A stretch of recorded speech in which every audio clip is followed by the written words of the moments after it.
तो hello everyone, आज हम करेंगे difference between the micro economics and macro economics.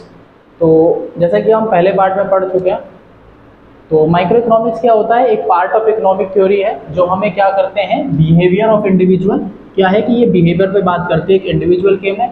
इसी का विपरीत अगर मैक्रो इकोनॉमिक्स की बात करें तो ये क्या करती है, बिहेवियर ऑफ एग्रीगेट इकोनॉमी, यानी पूरी इकोनॉमी में हमारा जो पूरी इकोनॉमी है उसके बिहेवियर के बारे में बातें करती है। तो एक डिफरेंस ये हो गया।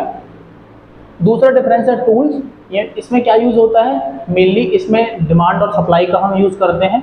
उसके अंदर हम एग्रीगेट डिमांड और एग्रीगेट सप्लाई का यूज़ करते हैं। डिमांड यानी सिंपल डिमांड, सिंपल सप्लाई, आगे चल के इनके अलग से चैप्टर है। Aggregate demand and aggregate supply यानी कि पूरे देश की पूरी इकोनॉमी की क्या डिमांड है पूरी और क्या सप्लाई है, ठीक है, एग्रीगेट सप्लाई क्या है। थर्ड देखो, थर्ड क्या कहता है, बेसिक ऑब्जेक्टिव, कि हमारा इनका क्या ऑब्जेक्टिव होता है। मेनली जो हम micro economics and macro economics बना रहे हैं तो इनका क्या ऑब्जेक्टिव होता है। तो इसका मेन ऑब्जेक्टिव माइक्रो इकोनॉमिक्स का क्या होता है, डिटरमाइन करना, पता लगाना प्राइस ऑफ कमोडिटी और फैक्टर ऑफ प्रोडक्शन, कि हम जो प्रोडक्शन कर रहे हैं उसके क्या क्या फैक्टर्स की हमें ज़रूरत पड़ेगी।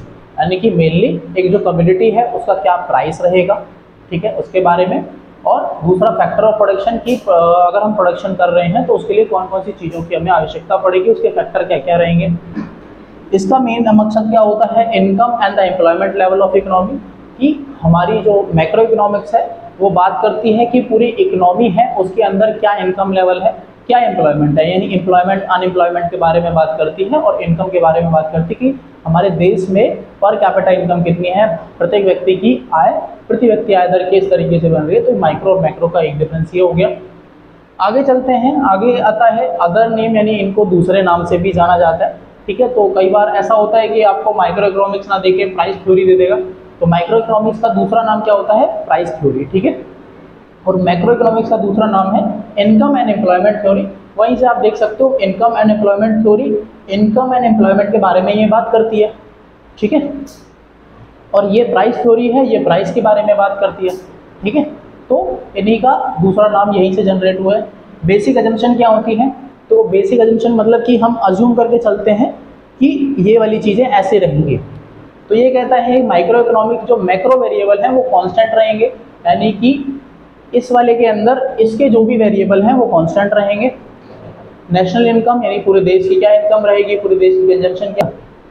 तो इसके अंदर क्या होता है कि हमारे मैक्रो वेरिएबल कांस्टेंट होते हैं, माइक्रो के अंदर मैक्रो के कांस्टेंट रहेंगे, मैक्रो के अंदर माइक्रो के, यानी एक के सामने दूसरा कांस्टेंट, दूसरे के सामने पहला कांस्टेंट, ठीक है।